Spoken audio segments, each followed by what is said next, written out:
Dapat kayong magliwanag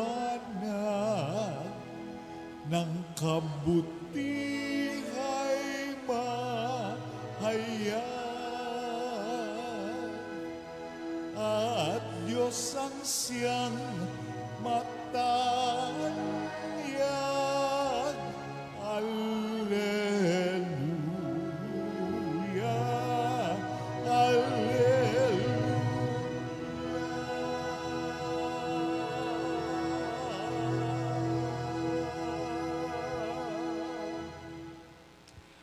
Sumainyo ang Panginoon. At sumaiyo rin. Ang mabuting balita ng Panginoon ayon kay San Mateo. Papuri sa iyo, Panginoon.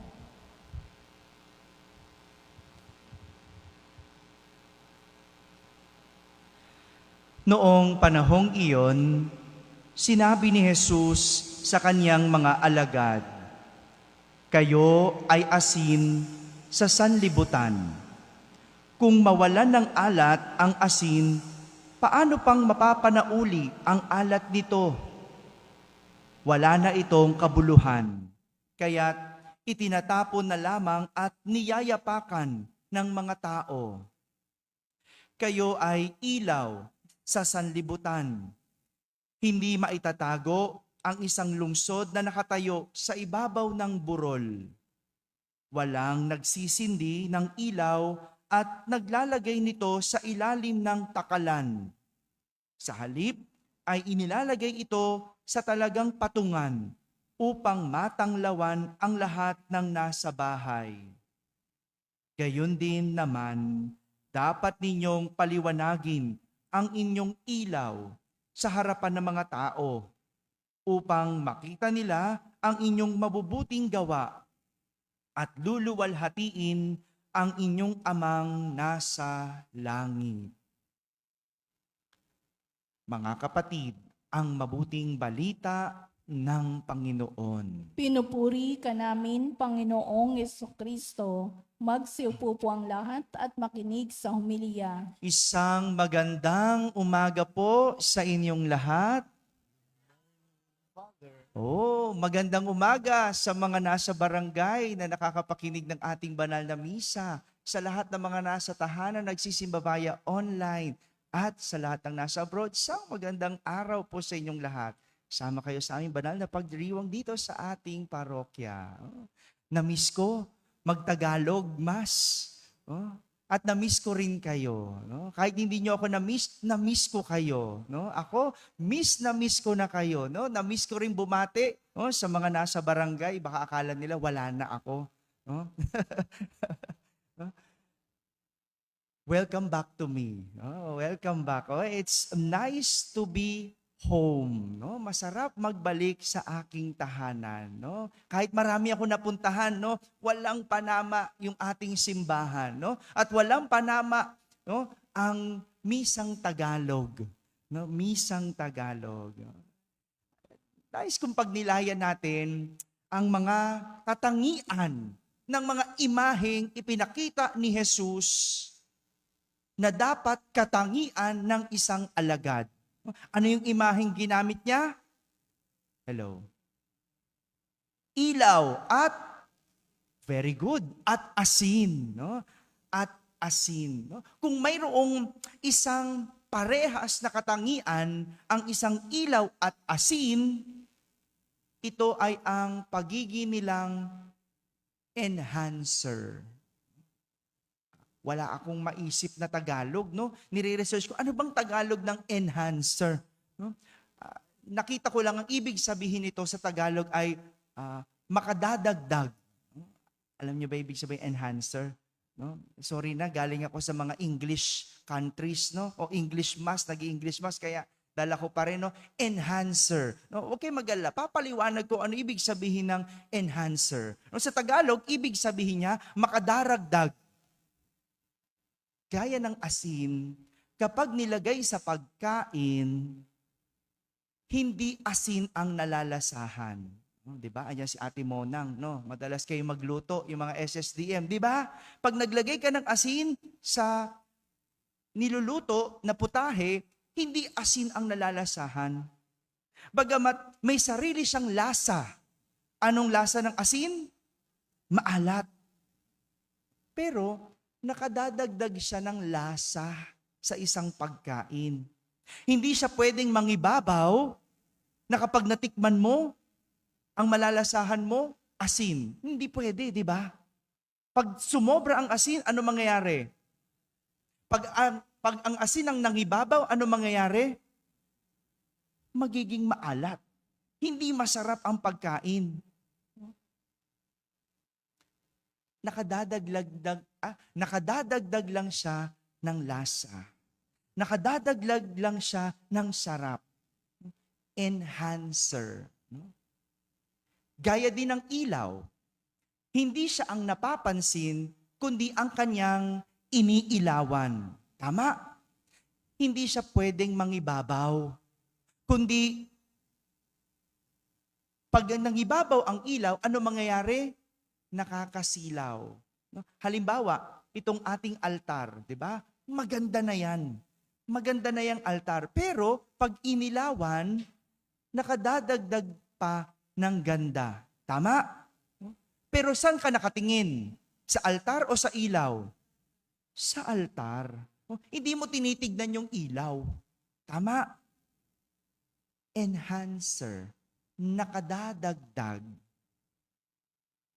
Mga kapatid, ganito po ang tinuturo ni Jesus sa kanyang mga alagad.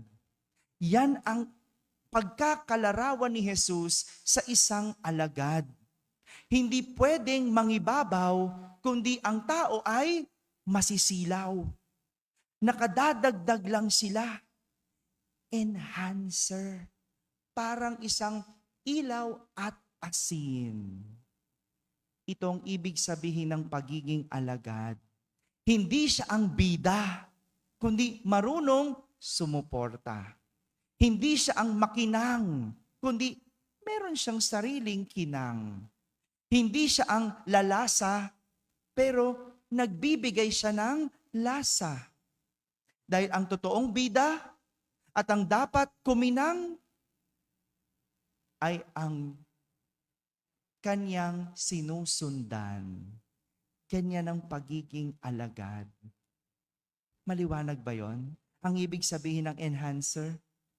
Alam nyo, naalala ko po, nung ako'y nasa dati ko pang assignment, no? Hindi ko nasasabihin sa inyo. Pero alam ko, madali nyo namang hulaan eh. No? Nung nasa dati pa akong assignment, ako ay naka-assign doon sa mga lingkod na bibigay ng kanilang serbisyo sa simbahan. O, yung mga lingkod simbahan. At takang-taka ako, tuwing Biyernes, ang daming nagsiserve.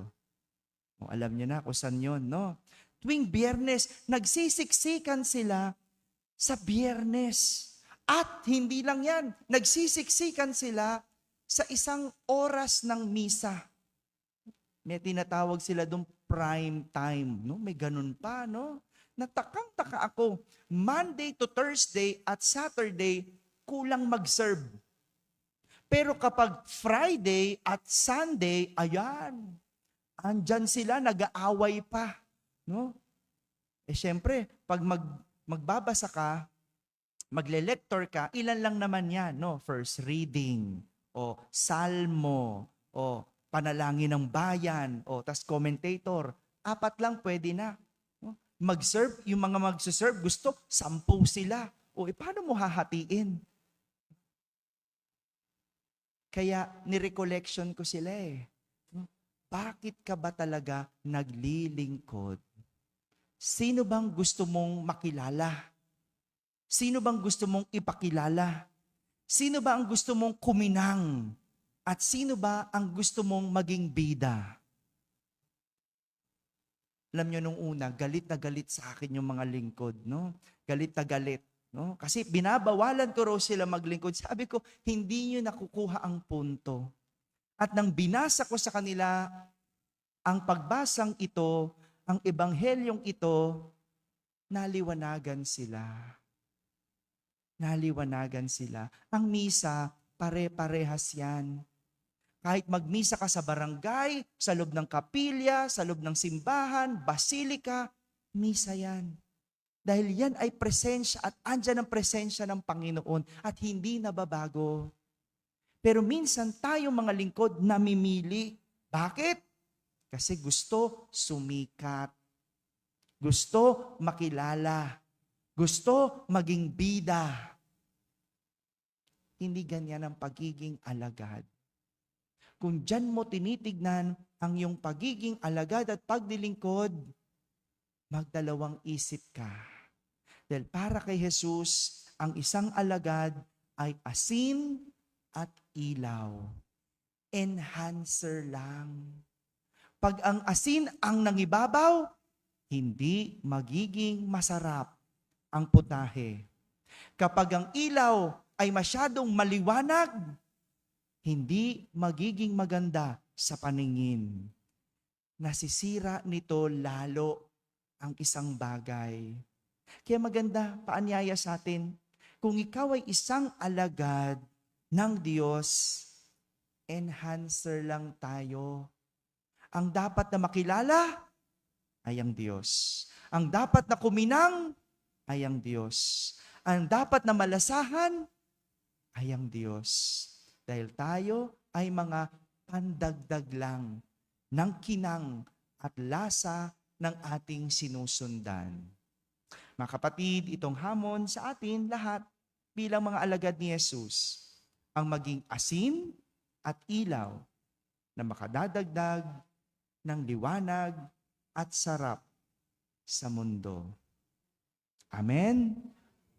Amen.